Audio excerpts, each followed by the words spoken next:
Number 7. I have a 2-year-old. He always asks my wife, "What other lady doing?" My wife is always asking him what he's talking about, and he usually answers. The first time he replied, "Oh, she just playing." Second time he replied, "She making dinner." Third time he replied, "She here to play with me."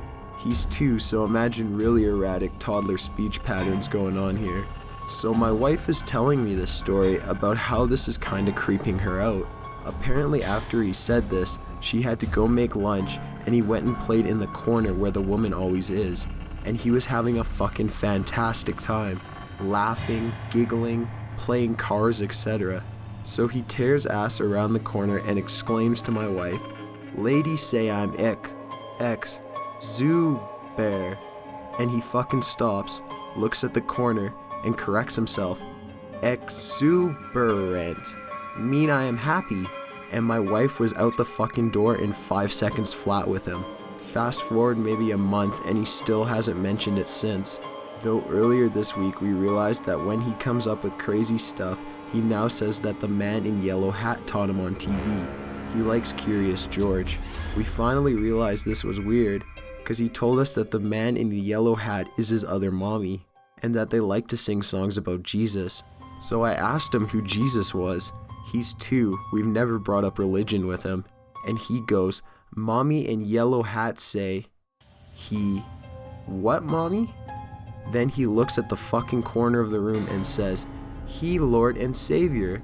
So fuck it, we've been in a hotel room for the last week as we look for a new apartment. I should also mention that anytime we talk about it or bring it up when he's asleep, he starts to scream. He literally just started crying about a second ago. Number 6. I was about 4 or 5 years old and my parents had just separated. My mom was living in a 2-bedroom apartment. I had my own room, but I preferred to sleep in her bed whenever I was staying with her. Our 2 bedrooms were at the end of a hallway, directly across from each other.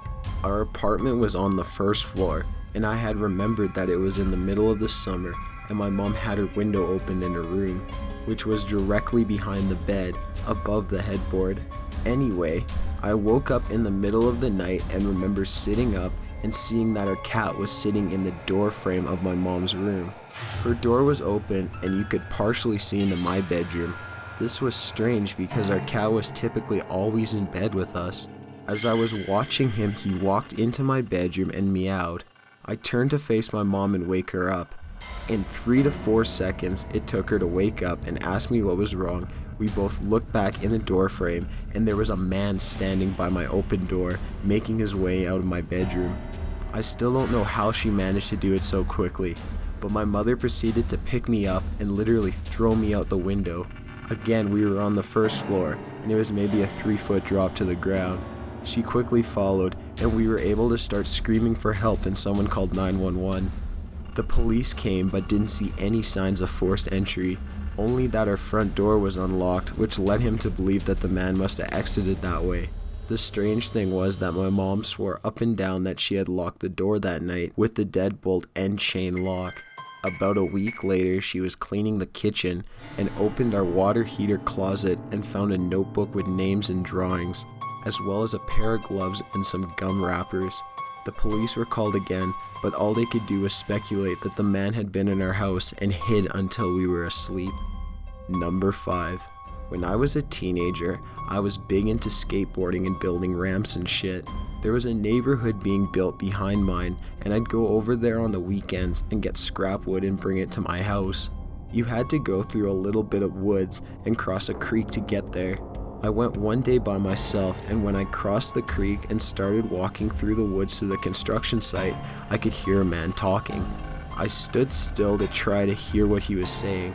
It was getting louder, as if he was coming through the woods towards me, and I finally heard what he was saying, and he made a little jingle singing, "I'm gonna get you."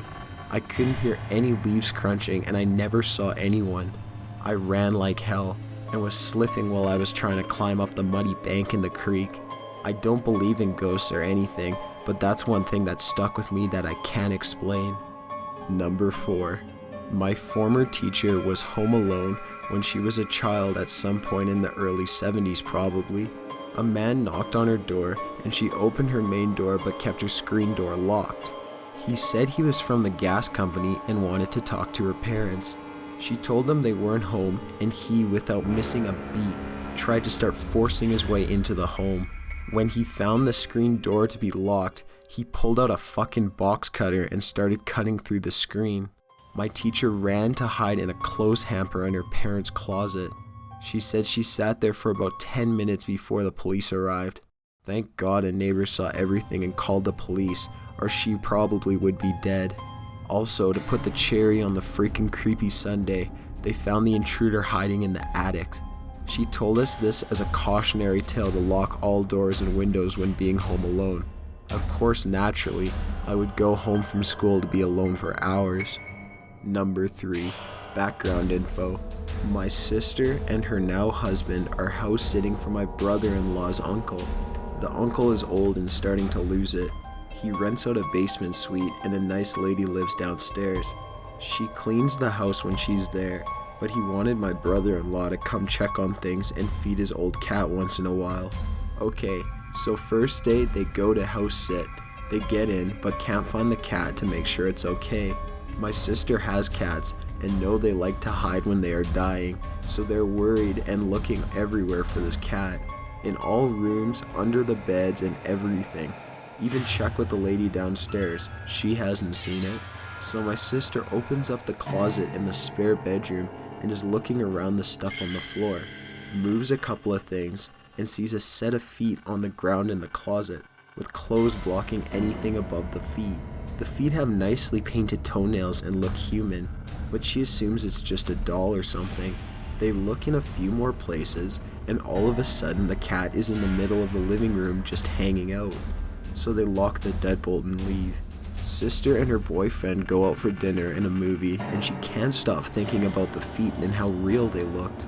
My sister had started dating her boyfriend fairly recently and didn't want to seem crazy, so she didn't bring it up. But a few hours into the night she decided she needed to tell him. He decides that it's probably a doll, but he offers to go back and check anyway. When they arrive, my sister will only stay on the patio because she's scared, which makes him realize that this must be something serious. They go to get in the door, but the deadbolt is now unlocked and the handle is locked. Now he thinks there must be someone in there. At the door there is a fireplace, so once he is in there, he grabs the sharp pointer stick from the fireplace tools and starts to sneak towards the closet. He opens the closet and sees the same set of feet with painted toenails on the floor. He pokes it lightly with the fire stick and the toes scrunch up. He proceeds to smack the foot as hard as he can with the sharp stick and yells, "Get out of there!" Out comes a lady in her mid-30s holding the cat and a can of Coke. Turns out she was friends with the basement tenant. When she became homeless, the friend let her stay with her until she found out she was addicted to crack. Started leaving drugs around the house, and she had shady people coming into the house, so she kicked her out. Somehow she got a key to upstairs and had been staying there while the uncle was gone. Police were called and she was arrested. Number 2. This didn't actually happen to me, but it happened to my mom when she was a teenager. My mom is now in her mid-60s. She's not an overly religious woman. She doesn't read the Bible regularly, rarely goes to church, but she prays every night because that is what gives her comfort. I'll have to side note with this. I watch normal horror movies with her so often. Nothing too crazy or gory, but spooky if you will sort of stuff. Well, I asked if she wanted to watch The Exorcist, and she flat out 100% refused. She said there is absolutely no way she will ever watch anything related to possession or exorcisms. I should also note, my mother will refuse and kick you out of her house if you even think about bringing a Ouija board into the house. She'll yell, scream, and cuss until you drop the subject, and that's it. This is important. Alright, so that little backstory is out of the way. I ended up asking her why exactly she refuses to watch those sort of movies. Well, she tells me when she was a teenager at a sleepover at a friend's house, they were up playing games. The parents watching TV. Her friends and herself are on the floor playing a board game, a game my mom has never played before. We'll come to find out it's a Ouija board and she doesn't know what it does. Well, they start playing, asking a bunch of questions. They end up finding out that there is a spirit in the house, so they ask it to show itself. Nothing happens. They demand it to show itself. This was her first indication something wasn't right, because the lights all around the house, every single room went off immediately, including the TV, and then snapped right back on. Spooky, huh? Nah, just a fluke. They ask the next question, who are you?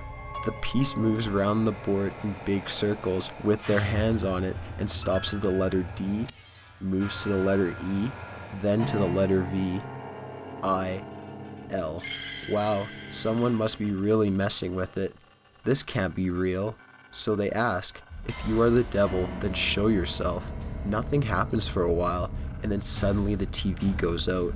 Well, in the reflection in the TV sitting in the living room next to my mom and her friends, even her parents could make out the shape of something terrifying just sitting there next to them. The house got extremely cold. Suddenly loud noises could be heard from the kitchen, stuff flying off the top of the refrigerator, and cupboards opening and closing. They immediately stop the game, close it up, and throw it in the trash, never to play one again. Later that night, my mom is sound asleep and is awoken by something loud and clanging on the roof.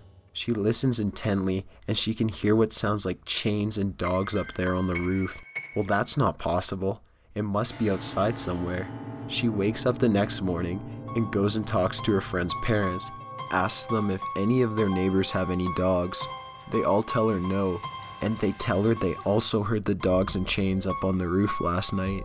So that's the story of why my mom refuses to watch anything that involves exorcisms. She truly believes that the devil was there with them that night, sitting next to them. And the messed up thing is, every time she tells me that story, I get this cold shiver down my spine that there's no way she could be making this up. Number 1. When I was 2 years old, my uncle committed a double murder and suicide. He was a meth head and had been taking money from my grandmother, and finally one day she told him no more. That just happened to be the day I was at their house. He went to his room and brought out a shotgun. He shot my grandfather in the face. My grandmother ran and grabbed me. He shot her in the back. She dropped me and rolled over. He then turned his attention to me. I remember this vividly. I was crying and he picked me up, rocking me for a minute, and sat me in my swing. He then pointed the shotgun right at my face. Then all of a sudden he just stopped, like something was fighting with him, like physically prevented him from blowing me into a million parts. Next thing I know, the gun is in his mouth, and bang, that's all I remember. My parents never told me a single thing about it. Up until a year ago, they didn't even know I knew about it. When I told my dad, he starts crying and tells me how I was just swinging in my swinger like someone was pushing me. I had forgotten about it until I was like 13, and all of a sudden I remembered. It fucked with my head for a while. Got an idea for a top 15 list? Be sure to leave it in the comments below. Be sure to subscribe for future videos. Thanks for watching.